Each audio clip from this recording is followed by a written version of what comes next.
Assalamualaikum warahmatullahi wabarakatuh. Perkenalkan, nama saya Resya Zahra dengan NPM akhir 075 dari Ilmu Kelautan kelas B. Di sini saya akan mempresentasikan hasil review dari artikel jurnal yang berjudul Diversity, Ecology, and Evolution of Archaea. Langsung saja ke identitas jurnal secara singkat. Judul dari paper ini adalah Diversity, Ecology, and Evolution of Archaea, dan nama dari perisetnya itu ada Baker, Anda, Seitz, Dombrowski, Santoro, dan juga Lowe. Nah, paper ini berada di jurnal Nature Microbiology pada tahun 2020 dengan DOI number tertera di layar. Nah, selanjutnya dari yang saya baca, tujuan dari paper ini itu adalah untuk mengetahui bagaimana genom ini memberikan wawasan atau ilmu yang lebih dalam tentang kemampuan metabolisme dari archaea, dan juga mengetahui betapa pentingnya archaea ini dalam memediasi serangkaian proses ekologis termasuk siklus karbon dan nutrisi global, dan juga mengetahui bagaimana peningkatan keragaman archaea telah memperluas studi tentang evolusi awal archaea dan juga memberikan wawasan baru tentang asal-usul dari eukariota.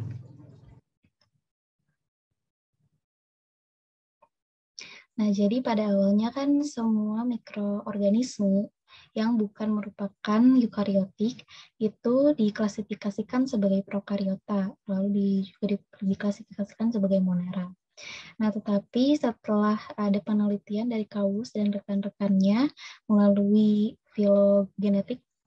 penelitian filogenetik, Kaus dan teman-temannya ini mengemukakan bahwa kehidupan ini dibagi menjadi 3 domain.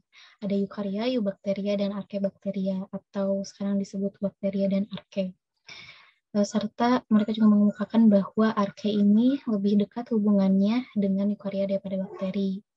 Padahal kan awalnya itu bakteri dan archaea ini diklasifikasikan sebagai satu grup. Nah, melalui kemajuan teknologi dalam pengurutan DNA dan adanya pendekatan komputasi, kita bisa merekonstruksi genom dengan cepat, dan penelitian itu mengarahkan pada penemuan kelompok taksonomi baru dari archaea melalui studi filogenomik multiprotein tersebut. Nah, dari penelitian ini juga kita bisa menganalisis lebih rinci tentang metabolisme dari archaea. Nah, jadi archaea ini memiliki 3 superfilum, namun ada juga salah satu filum dari archaea yaitu Euryarchaeota. Filum ini tidak termasuk ke dalam salah satu dari 3 superfilum tersebut, sehingga ini akan dibahas secara berbeda. Jadi Euryarchaeota ini salah satu filum dari archaea yang ada beberapa contoh dari archaea, itu ada archaea halofil ekstrim, ada metanobacteria, ada beberapa jenis archaea dan beberapa jenis archaea halofilik, termofilik, dan juga acidofilik. Nah, yang selanjutnya ada ecological roles atau peran ekologi dari Euryarchaeota. Jadi yang pertama bersifat metanogen atau menghasilkan metana dari hasil reduksi karbon dioksida dibantu dengan hidrogen, menghasilkan air dan juga metana. Lalu yang kedua, mereka berperan sebagai anaerobic metanoxidizers atau ANMI. Jadi dari studi geokimia yang telah dilakukan oleh banyak peneliti mengungkapkan bahwa ecological roles dari Euryarchaeota ini bukan hanya sebagai metanogen atau penghasil metana, tetapi juga berperan dalam oksidasi metana anaerobik. Lalu yang selanjutnya, mereka juga berperan dalam transformasi hidrokarbon dengan cara mendegradasi hidrokarbon yang ada. Dan mereka juga terlibat dalam siklus belerang, siklus nitrogen, dan juga siklus besi.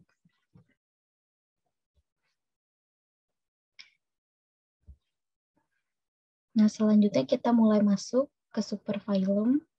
Yang pertama ada superfilum Dipen. Pada awalnya itu ada 5, sesuai namanya Dipen, ada Diophorocerites, ada Parvarchaeota, ada Enigmarchaeota, ada nanohaloarkeota dan nanoarkeota. Nah, tetapi seiring perkembangan studi atau perkembangan penelitian, terdapat juga filum mikroarkeota dan juga altiarkeota. Nah, penelitian genom dari superfilum dipen ini juga menghasilkan beberapa filum baru seperti Hus-arkeota, Apis-arkeota, dan juga Huber-arkeota.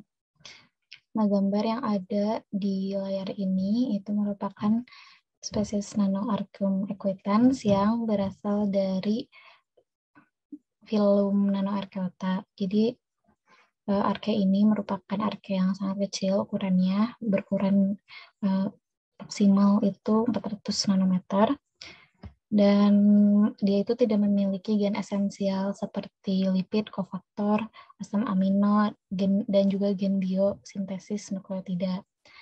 Dan beberapa tahun kemudian juga ditemukan juga arke yang berukuran kecil lainnya dengan adanya pengayaan filtrasi dan juga identifikasi mikroskopik yang sekitar ukurannya itu sekitar 500, kurang dari 500 nanometer. Nah, mereka itu dinamakan karena mirip nanoarkeota, mereka dinamakan ARMAN atau acidophilic Richmond Mine Archaeal Nanoorganism.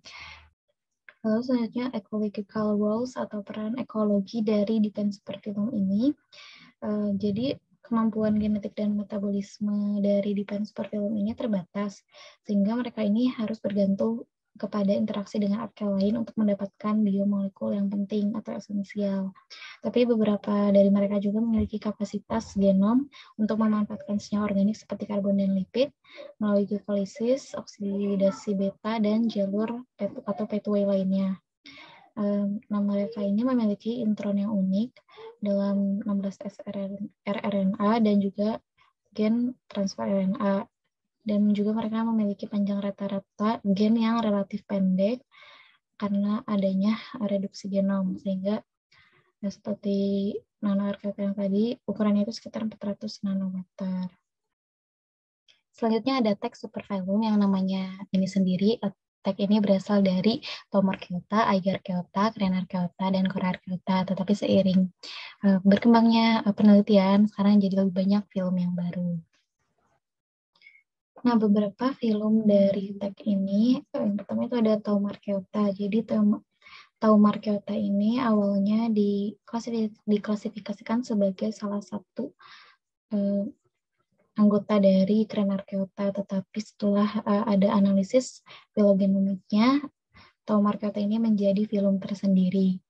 Nah, Thaumarkeota ini memiliki peranan dalam perubahan iklim, yaitu dia menghasilkan atau berperan dalam memproduksi gas rumah kaca N2O atau nitros oksida. Dia juga berperan dalam fiksasi karbon. Nah, yang selanjutnya ada Eigarkeota. Jadi Eigarkeota ini berdasarkan kandungan gennya, dia dapat memanfaatkan serangkaian polimer ekstraseluler yang berperan dalam daur ulang karbon organik terlarut. Nah, yang selanjutnya ada Crenarkeota. Jadi Crenarkeota ini bersifat heterotrof, anaerobik, atau dapat hidup di lingkungan yang minim oksigen. Lalu dia juga hidupnya memanfaatkan protein dan gula. Dan Crenarkeota ini juga dapat mengoksidasi dan juga mereduksi melalui siklus kemolitoautotrof dari siklus belerang. Yang selanjutnya ada Corarkeota. Jadi Corarkeota ini terlibat dalam siklus metana yang digabungkan dengan reduksi sulfat. Yang selanjutnya ada Bathyarkeota. Jadi Bathyarkeota ini bersifat ada di mana-mana, banyak dan juga berlimpah. Dia juga beragam, ada di laut anoksik, di air tawar anoksik, dan juga di lokasi mata air panas suhu tinggi. Nah, Bathyarkeota ini dapat meremineralisasi protein detrital dan menggabungkan degradasi protein dengan produksi hidrogen. Nah, ada salah satu anggota dari terkeota itu yang bernama methanol-methylicus berperan dalam produksi metana metilotrofik. Jadi memberi kesimpulan bahwa di teks superfilum ini juga berperan dalam siklus hidrokarbon.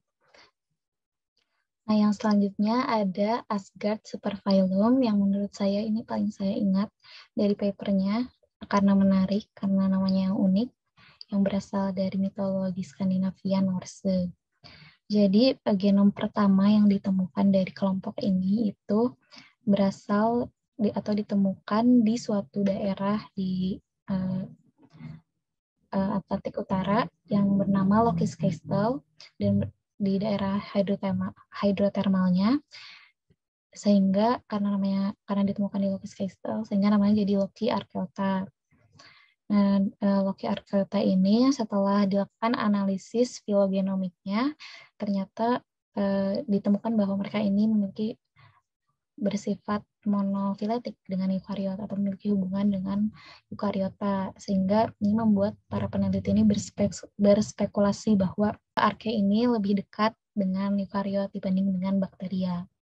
Nah, selanjutnya genom-genom yang ditemukan di daerah hidrotermal dan lainnya yang memiliki karakteristik yang mirip dengan Loki Arkeota kemudian ditemukan juga Thor Arkeota, Heimdall Arkeota, Odin Arkeota, dan juga Hela Arkeota. Nah, karena namanya diambil dari mitologi Norse tadi, sehingga superfilumnya dinamakan Asgard.